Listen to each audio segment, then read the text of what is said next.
Now turn to Section 3. Section 3. You will hear 3 students, Steve, David and Susan, discussing the different courses they attend. First, you have some time to look at questions 21 to 26.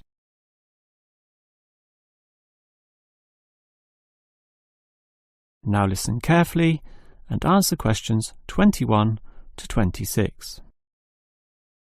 Well, gentlemen, we've almost finished our second semester at this university. What do you think of all the courses we attend? On the whole, I'd say they're quite good, apart from social history, which I find to be a little too inexact. Yes, the lecturer's style is also very, very dull. I certainly agree with you there, although I would say that the textbook is more interesting. Welfare State. The subtitle says, An Examination of Social Development in the 20th Century. Yes, Welfare State is a good book, but look how many pages it has. 458! I agree. It's just too long to be easily read. Far too long, although it's certainly well written in parts. Yes, and if you compare it to the textbook for cultural studies, what's it called? Inner Views, I think. No, that's the book for media studies, and we finished that subject last semester. The book you're thinking of is In Perspective. Oh, sorry, you're right. In Perspective. And the subtitle says, A Comparison of Social Groups. Somewhat interesting, wouldn't you say? Well, mildly so, as is the subject, dealing as it does with such a wide variety of issues. But the book itself certainly oversimplifies a very complex subject. I agree. I also got annoyed at its constant oversimplification. Life is more complicated than what it suggests. Yes, but what you call oversimplifying may well be considered clarifying. Look at this other textbook, Government in Action. Some may say that it also oversimplifies, but it must do so in order to present a coherent picture of an equally complex subject. Government in Action? Which subject? It's the textbook for political theory. Oh, I hate politics. That's why I don't like the active leadership subject either. And most of the stuff in that political theory textbook is based on the American system. You see, it's written by Americans, so it's not even relevant to us here. I'd agree with you there. It's not relevant to us at all, since our government uses the Westminster system. Yes, I suppose that is a problem.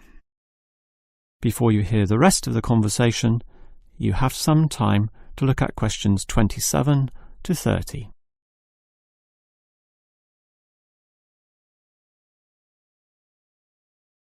Now listen and answer questions 27 to 30. Well, it seems we all have certain criticisms about the textbooks we're using, but at the same time we all like some elements, at least, of the subjects we're studying. What's your favourite subject, David? I'm not sure. I like political theory, but... Cultural studies is by far the best, even better than political theory, which I also like, but just not as much. Why do you say that, Steve? I was thinking perhaps social history is worth considering as best. Social history is good, but I made my choice because the subject is relevant to this modern society. But so is social history, and I like the historical element, which the other subjects lack. Even political theory examines history only briefly and in a very narrow way, so I'd say social history is the most rewarding for me. What about you, Susan? I think social history is certainly very good, but political theory is, in fact, the best, since basically every human system boils down to politics. So, despite a certain irrelevancy in the details, the basic message remains as relevant as ever. Oh, Susan, you can't be serious. Let's ask Olive again. She's over there. Olive! Which subject do you think is the best? Ah, a difficult question. I'm very interested in culture, so cultural studies is certainly my cup of tea. But I'm politically active also, and hope to pursue this as a career. So political theory would be the one I'd pick. I don't believe it. Even with that irrelevant textbook? Don't listen to him, Olive. You have a right to your own opinion. That is the end of section 3. You now have half a minute to check your answers.